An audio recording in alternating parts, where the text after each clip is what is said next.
First things first, I'm sorry if the quality of this video is just terrible. It's my first time doing a video like this. I don't own any expensive microphone or capture card or any of that stuff. So let's start with the progression system. Halo Infinite, to this day, or as of recording this, still has no leveling system. The only form of progression in the game is the Battle Pass, and the way to progress in the Battle Pass is the god-awful challenge system. This in itself is a huge problem, let alone with how bad the challenges are. There's absolutely no reason to perform well in the game. It doesn't matter if you go 2 to 15 and lose, your reward will be the same as someone who goes 20 to 4. There's absolutely no incentive to perform well whatsoever in this game. Why would I actually want to try and win the game if I'm just going to get the same amount of XP as the dickhead on my team who went 2 to 16? There's no point. So when the game doesn't incentivize the players to play well, players aren't going to play well. It doesn't matter if you win or lose, and that's a huge problem. Halo 3 had the best leveling system to solve this issue, where you got 1 XP for winning a game and 0 XP for losing a game. Even Reach, I think you got more XP from winning the game. But in Infinite, you get nothing. You get rewarded for getting the 3 fucking grenade kills instead of winning the game or doing well or having a higher KD. If I go 20 to 5, I should be rewarded for that. And if my teammate goes 2 to 16, he shouldn't get as much of a reward because he didn't play as well. There's absolutely no point to playing well in this game. This is a problem only made worse in objective game modes like Oddball or Capture the Flag, because most of the time your teammates aren't going to play the objective to win the game, they're just going to get their challenges done. Because if I'm going to get less XP for trying to win the game, why would I try to win the game? I'm going to go out and get my 5 kills with the commando instead of holding the oddball or protecting my teammate who has the oddball. All this challenge and progression system does is incentivize against playing as a team to try to win. My second big problem with this progression and challenge system is most of the time I can't play what I want to play. If I want to play oddball, but I have a challenge to get 5 kills in SWAT, I pretty much have to play SWAT if I want to progress. And if I get one more fucking challenge to play SWAT, I'm gonna jump off a building. I fucking hate SWAT in this game. I mean, it's not even called SWAT anymore. It's called like Tactical Slayer or some stupid shit for some dumbass political reasons probably. Which, fuck you, I'm still gonna call it SWAT. This whole thing of playing game modes that I don't want to play really also ties back into teammates not playing the objective most of the time. Because they don't want to play fucking Capture the Flag, but they gotta get kills and capture the flag. So they're not going to play the objective, they're going to go for kills like it's Slayer. This was so much worse at launch because there was no Team Slayer playlist. It was just like Arena or whatever. So you would get an objective game mode and people would just leave every single time. Another problem I have with Infinite's progression system, quote unquote, is it's straight up just not rewarding to level up at all. All that happens is you go from like 49 to 50 or you just progress by 1. Is all that happens. Your number on your tier goes up by 1. That's not rewarding or satisfying, and this really highlights the problem of not having military ranks, or even, I would even take the fucking like Halo 4 one of like SR 1 to 130. Even though that's just a number, you actually got rewarded, you know? There's a reason to keep on playing after you get done with the battle pass. It was accomplishing. For example, in Reach, if I went from Brigadier grade to Brigadier General, there was a lot of time put into that, and it felt like I was rewarded for that. I got a whole brand new level emblem on that. This ties into the lack of community features. There is just straight up not any community features in this game. No pre-game lobby, no post-game lobby, no map vote. I mean, for fuck's sake, people can't even see what tier you are in the game. It is astounding to me how we have gone so far backwards from Halo 3, or even Halo 2, games made in like over 15 years ago. Since Halo 3, community features have been such a huge part of what makes Halo Halo. Forge and custom games are some of the most important features a Halo game can have. These features add an infinite amount of replay value to a game. Community maps can fill in the blanks for lack of content and would have benefited Halo Infinite so much, especially with the lack of content and the drought this game is in. Custom games are the most fun I've ever had in any video game. There's an entire community of players eliminated from Infinite because there is no Forge and custom games are completely broken and have been since launch. Custom games are such an integral part of a Halo game. There are people out there that play Halo solely for the custom games. Things like Halo and Duck Hunt cannot exist because custom games are broken and there is still no Forge. They did not learn their lesson with Halo 5. Waiting the 3 months or whatever it was for Forge to come out in Halo 5 felt like an eternity. And we are waiting, it's been what, 8 months at this point? Still waiting for Forge. I don't understand how such integral parts of the game like these are not top priorities to be shipped with the game at launch. It is fucking ridiculous, man. Why do we not have custom games in Forge in this game at launch? 343 has learned nothing from Halo 5. And just like custom games, theater mode is also completely broken even after all this time. Mint Blitz MCC clips wouldn't have been possible without theater. The service record is also the bare minimum, and no way to check yours or other stats without using a third-party website that is about to be shut down. There's also no pregame and postgame lobby, which is just insane to me. What happened to pregame and postgame lobbies, by the way? I mean, they are like non-existent now. I might just make a whole video on why pregame, postgame lobbies are so great. Anyway, being able to see other people's Spartans and ranks added a lot to the social experience. It's non-existent now. Do you want to know what else is non-existent in this game? The game modes and maps. Halo Infinite launched with less playlists than any previous title in the series. This game launched with 3 playlists. This game released in 2021 launched with less maps and game modes than Halo CE, a game released 2 decades prior, in 2001. It honestly feels like 343 has learned nothing from the launch in Halo 5. A game in development for 6 years launched with less content than a game from 2001.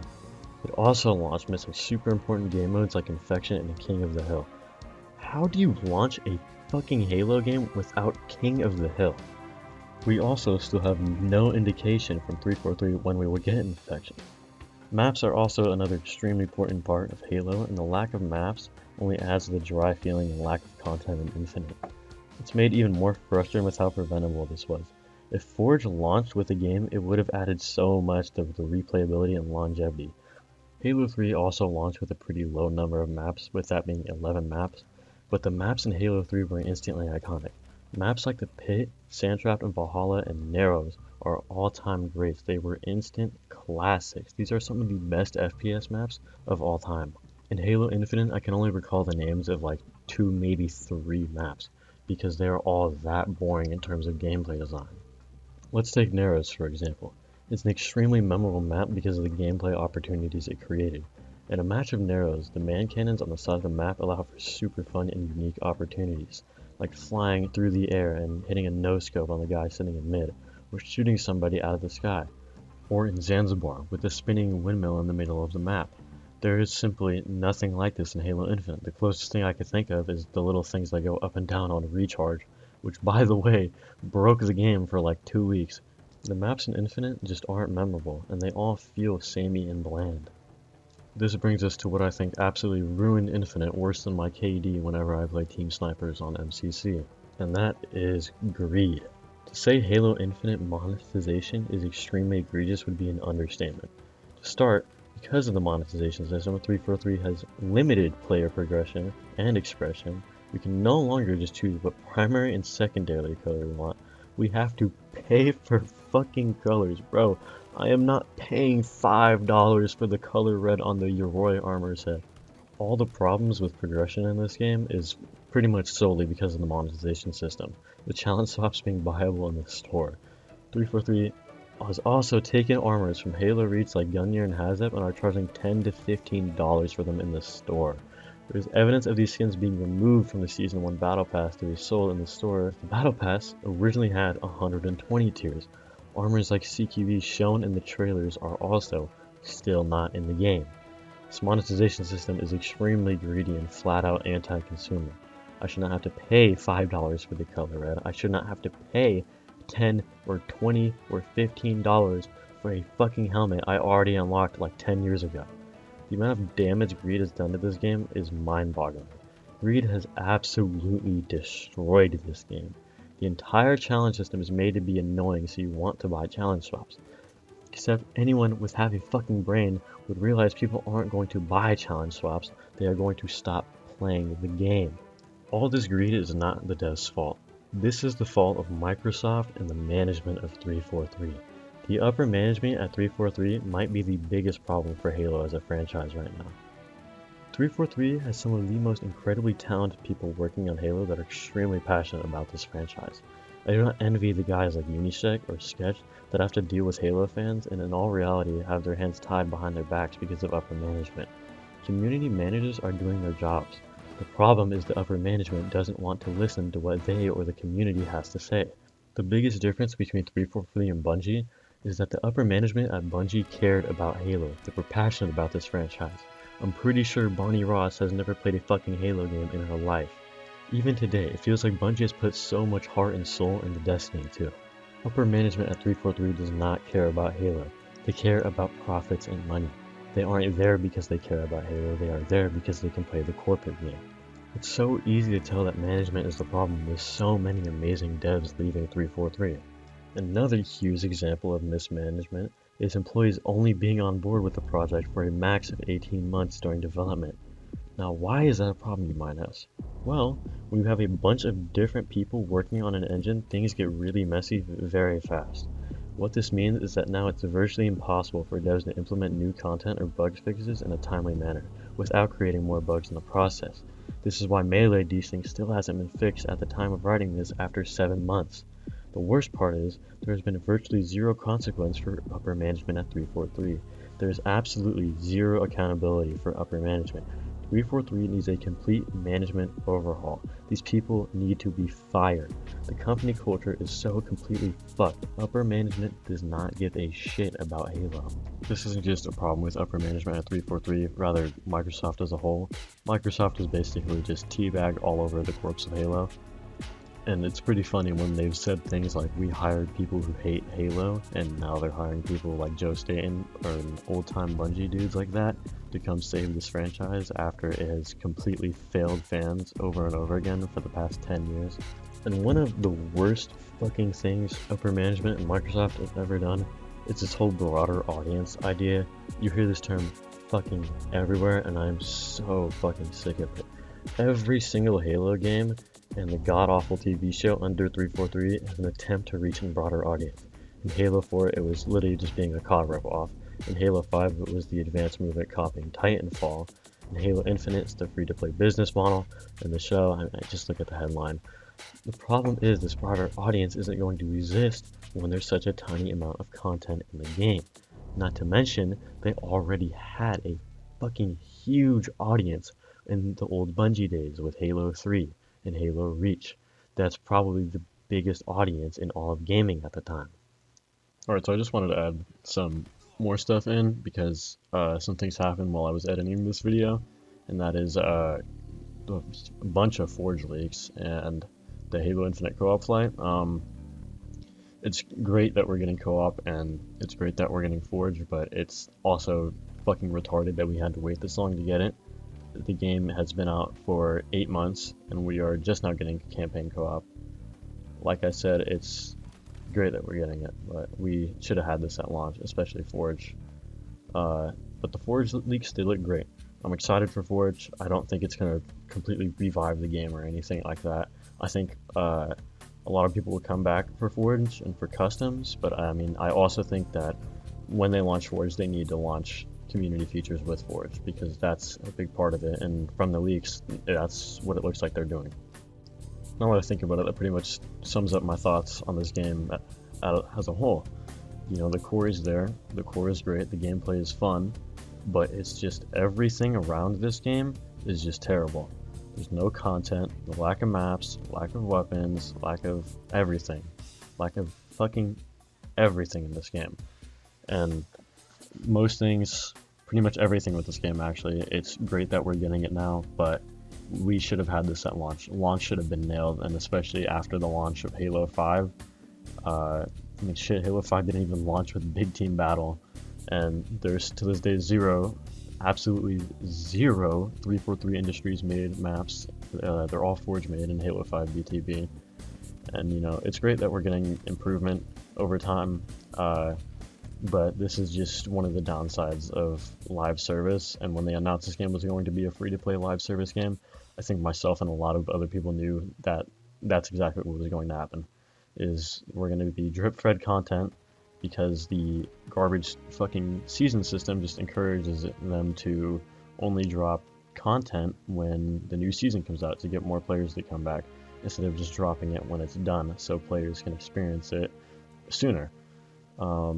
Live service models as a whole, I'm not really a big fan of. They're very, very hard to do right, and I don't think Infinite did a great job of that either. It's crazy to me how after 11 years, 343 Industries finally nailed the gameplay of a Halo game. I honestly think that this game, gameplay-wise, is the best game since Halo 3. Sorry to all the Reach fans out there. I fucking hate Bloom. Bloom is the fucking worst thing to ever exist. Why did they fucking do that shit? That's why I think that Halo Infinite is a tragedy. We finally get a game that is Halo. It feels like Halo. It looks like Halo. There's, well, I mean, now there's some fucking goofy-ass looking armor, but the goofy-looking armor has been toned down a lot. It feels like Halo. The weapons look like Halo. It finally feels like Halo again, instead of a Halo skin on top of Call of Duty, or Halo with advanced movement to the point where it's not even Halo anymore. We've had kind of a return to the original art style, and it's great, you know? There was a lot of sort of nostalgia when I booted up this game for the first time to play the multiplayer. It's just a shame that everything else outside of how it looks and how it plays isn't too great. You know, I think that this game will get a lot better with time. Eventually, we'll get some great maps. I'm sure they'll bring back old maps like Zanzibar, things like that. Forge is definitely coming. There's the leaks I talked about earlier, and it's great, but this game should have been here at launch, and it sucks that we have to wait. And I think even more so for the community is that we wait 6 years for this game, and then we have to do even more waiting for it to be a complete game. This game, to be frank, is just unfinished, and I think if it was finished at launch, this game would still be huge, as big as it was at launch. And that is what I think is the tragedy of Halo Infinite. If this game would have just nailed launch, I mean, it would have been the only game to nail a AAA launch within the past, like, 7 years. I was like, what the fuck is all wrong with modern gaming? But if this game would have just nailed launch, this game, to this day, might have been as big as Halo Reach. And I truly do believe that. But because of how botched the launch was and how little content there is and everything is just being drip-fed, I mean, shit, the shop isn't even daily. The shop is weekly. This is just not acceptable for a huge AAA title like this. I mean, it's not even in the top 10 of its home console anymore. It's not even in the top 10 of Xbox. Halo has and always will be Xbox's killer app, but it's not gonna hold that title anymore. There's no one's going out to buy a Series X or buy an Xbox just to play Halo Infinite.